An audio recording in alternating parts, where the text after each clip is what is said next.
Good morning. আমি doctor Sheikh Sekendar Ali, general and laparoscopic surgeon. আজকে যে টপিকটা নিয়ে কথা বলবো সেটা হচ্ছে যে পেন অ্যাবডোমেন। পেন অ্যাবডোমেন মানে পেটে ব্যথা। পেটে ব্যথা হলে আপনি কী করবেন? এক নম্বর হচ্ছে pain abdomen type of pain. আপনাকে বুঝতে হবে যে কী ধরনের পেন বা ব্যথা হচ্ছে আপনার।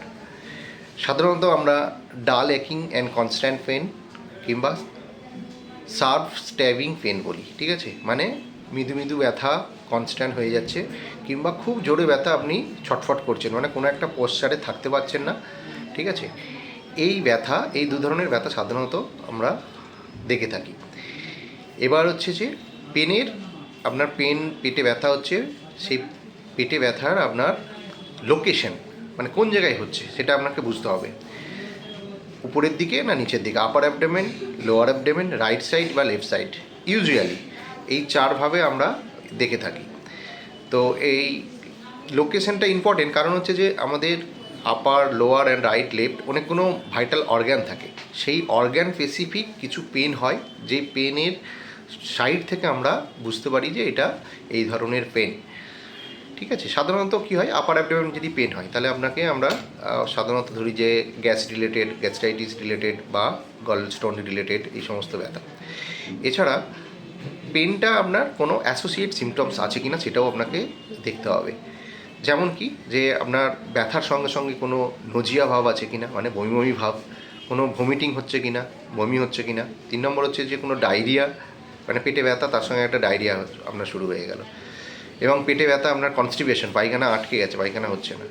এছাড়া হচ্ছে যে আপনাদের ইনডাইজেশনের প্রবলেম, মানে আপনার চোঙা ঢেকুরোটা বা এইগুলো পেটে ব্যথার সঙ্গে কিন্তু হলে সেইগুলোকে আমাদের খেয়াল রাখতে হয়। এছাড়া আরেকটা জিনিস হচ্ছে যে পেটে ব্যথা কখন আপনাকে সিরিয়াসভাবে নিতে হবে। পেটে ব্যথা যদি সাধারণত কিছু ফিউ আওয়ার্সের মধ্যে যদি সাবসাইড করে, বাই হয়তো আপনি কোনো ওষুধ বাড়িতে ছিল সেটা খেলেন গ্যাস রিলেটেড, যদি ফিউ আওয়ার্সের মধ্যে যদি কমে যায় তাহলে কিন্তু এটা একটা স্টেজ। যদি না কমে, আপনি ধরুন 2 ঘন্টা 4 ঘন্টা ওয়েট করলেন, তারপরেও ব্যথা কমলো না, ঠিক আছে, তাহলে কিন্তু আপনাকে সিরিয়াসলি নিতে হবে পেন অ্যাবডোমেনটা। সেক্ষেত্রে আপনাকে ডাক্তারবাবুকে দেখাতে হবে। সাধারণত পেন অ্যাবডোমেন আপনি যদি সার্জেন ডাক্তারবাবুকে দেখান তাহলে সেই রোগটা খুব আর্লি ডায়াগনোসিস হওয়ার সম্ভাবনা, কারণ সার্জেন ডাক্তারবাবু পেটে হাত দিয়ে বা আপনার মুখ থেকে কথা শুনে তাড়াতাড়ি ডিসিশন নিতে পারবে যে পেনটা কী কারণে হচ্ছে, ঠিক আছে?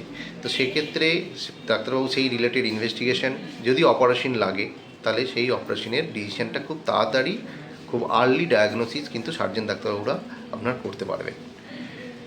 এবার হচ্ছে যে পেন অ্যাবডোমেন সাধারণত মেডিকেল এবং সার্জিক্যাল ট্রিটমেন্ট লাগে। যদি অর্গান স্পেসিফিক বা অর্গান ডিজিজ, যেমন গলব্লাডার, অ্যাপেন্ডিসাইটিস, কিডনি স্টোন এই রিলেটেড যদি হয়, কিংবা পেচ্ছাবে ইনফেকশন হয়ে গেল, তাহলে কিন্তু আপনাকে অপারেশন রিলেটেড ভাবতে হবে যদি স্টোন রিলেটেড হয়।